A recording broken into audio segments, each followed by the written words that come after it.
بڑے سے بڑا مفکر، بڑے سے بڑا اچھا ادیب، عالی نسب شاعر جب بھی لکھتا ہے تو کتاب کے ابتدائیے میں مجبور ہوتا ہے لکھنے پر کہ میری کتاب کو امعان نگاہ سے پڑھیے، اگر کوئی غلطی، کوئی کوتاہی، کوئی سکم پائیں تو براہ کرم مجھے آگاہ کریں تاکہ آئندہ ایڈیشن میں اس کی اصلاح کر دی جائے۔ لیکن قرآن کھولو تو پہلا جملہ یہی ملتا ہے، یہ کتاب میں شک نکال کے تو دکھاؤ، اس کتاب میں کوئی عیب نکال کے تو دکھاؤ، یہ عیب سے بھی پاک ہے، یہ ریب سے بھی پاک ہے، اس میں کوئی شک نہیں، اس میں کوئی شبہ نہیں۔ ذالک الکتاب لا ریب فیہ۔ اللہ اکبر۔ ذالک کا اشارہ بعید کے لیے ہے لیکن عظمت کے لیے یہاں بیان فرمایا گیا۔ اس کا یہ معنی بھی ہو سکتا ہے کہ یہ وہ بابرکت کتاب ہے جو آسمانوں سے آئی ہے۔ اللہ اکبر۔ یہ وہ کلام الہی ہے جس میں کوئی شک نہیں ہے۔ ھدی للمتقین، یہ کتاب متقیوں کے لیے ہدایت ہے۔ اللہ اکبر۔ اس کتاب کو ھدی للناس بھی کہا گیا، تمام لوگوں کے لیے ہدایت، اور ہدایت کے مفہوم کو آپ اچھی طرح سمجھتے ہیں، رہنمائی کرنے والی، راستہ دکھلانے والی، منزل تک پہنچانے والی، اندر کی بیماریوں کو دور کرنے والی، باطنی امراض کے لیے شفا۔ یہ کتاب ہدایت ہے، نور ہے، روشنی ہے، اور آسمانی تحفہ ہے جو حضرت انسان کو عطا کیا گیا۔ ہمارے دکھوں کا مداوع ہے، ہمارے دردوں کا علاج ہے، ہماری زندگی کو خوبصورت اسلوب دینے کے لیے یہ کتاب نازل ہوئی ہے، طریقہ حیات ہے، ہمارے لیے یہ منشور زندگی ہے۔ اس کتاب کے ساتھ ہمارا جڑنا ہمارے لیے اللہ کی قربت کا سبب و ذریعہ بن سکتا ہے۔ تو کہا ھدی للمتقین، یہ ہدایت ہے کن کے لیے؟ للمتقین، متقیوں کے لیے، اللہ سے ڈرنے والوں کے لیے۔ متقی وہ ہے جو وہاں پایا جائے جہاں اللہ اسے دیکھنا چاہتا ہے، اور وہاں نہ پایا جائے جہاں اللہ اسے نہیں دیکھنا چاہتا۔ علماء نے تقوی کے درجے بیان فرمائے۔ شرک سے بچنا ایک صورت ہے تقوی کی، کبیرہ گناہوں سے بچنا یہ بھی تقوی ہے۔ مختلف لوگوں کے مختلف درجے ہیں، صغیرہ گناہوں سے بچنا یہ بھی تقوی ہے۔ جتنا منصب بڑا ہوگا اتنا تقوی کا معیار بھی اس کو اتنا بڑا رکھنا پڑے گا۔ امام اعظم علیہ رحمہ، آپ کسی سے قرض لینا تھا تو دروازے کو دستک دے کے آ کے گلی میں دھوپ میں کھڑے ہو گئے، تو کسی نے کہا حضرت دیوار کا سایہ پڑ رہا ہے تو آپ یہیں کھڑے ہو جائیں۔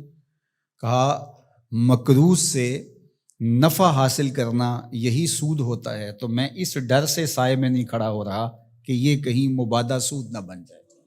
تو مختلف لوگوں کا مختلف تقوی ہوتا ہے۔ اللہ اکبر۔ تو شرک سے بچنا عام لوگوں کا تقوی یہ ہے، کبیرہ گناہوں سے بچنا تقوی کی یہ صورت ہے، صغائر سے بچنا یہ بھی ایک صورت ہے، لیکن ہر وہ شے جو خدا سے غافل کر سکتی ہو اس سے بھی بچنا یہ اللہ والوں کا تقوی ہے۔ تو اتقاء کا نور جو رکھنے والے ہیں قرآن، اس کے لیے ہدایت ہے۔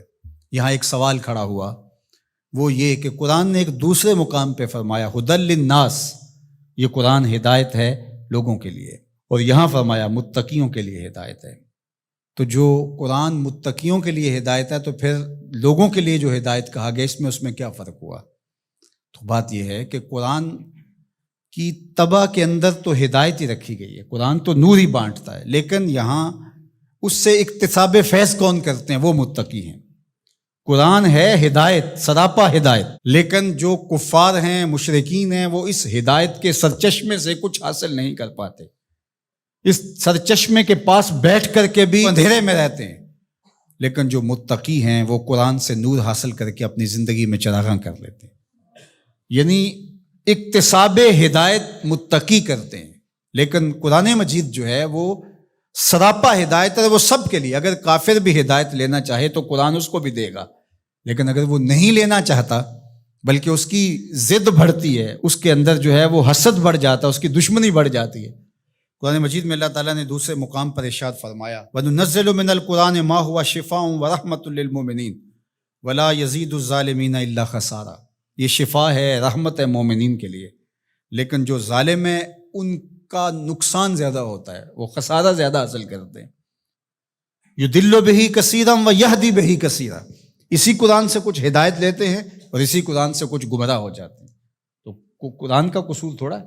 بارہ کے در لطافت تبش خلاف نیست، در باغ لالا رویت و در شورا بوم خاص۔ بارش کی فطرت کے اندر، طبع کے اندر کوئی اختلاف نہیں ہے، اس کے فردوس بدامہ قطروں کے اندر زندگی ہے، نور ہے، تازگی ہے، لطافت ہے، برکت ہے، حیات ہے۔ لیکن وہی بارش جب باغ میں برستی ہے تو لالا کے پھول پھوٹتے ہیں، گلاب مہکتے ہیں، کلیاں چٹکتی ہیں، یاسمین، نسرین، نسترن اور چنبیلی کے پھول بہار دیتے ہیں۔ اور وہی بارش جب گندگی کے ڈھیر پہ برستی ہے تو تعفن پھیلتا ہے، بدبو پھیلتی ہے۔ تو اب قصور بارش کا ہوا یا اس گندگی کے اندر چھپی ہوئی غلاظت کا؟ اس لیے قرآن ہے شفا، سراسر شفا ہے، سراسر نور ہے، سراسر روشنی ہے۔ لیکن اس کے لیے کیسے ہوگا جس کے اندر کفر کی بدی چھپی ہوئی ہے اور وہ جس سے روشنی لینا ہی نہیں چاہ رہا۔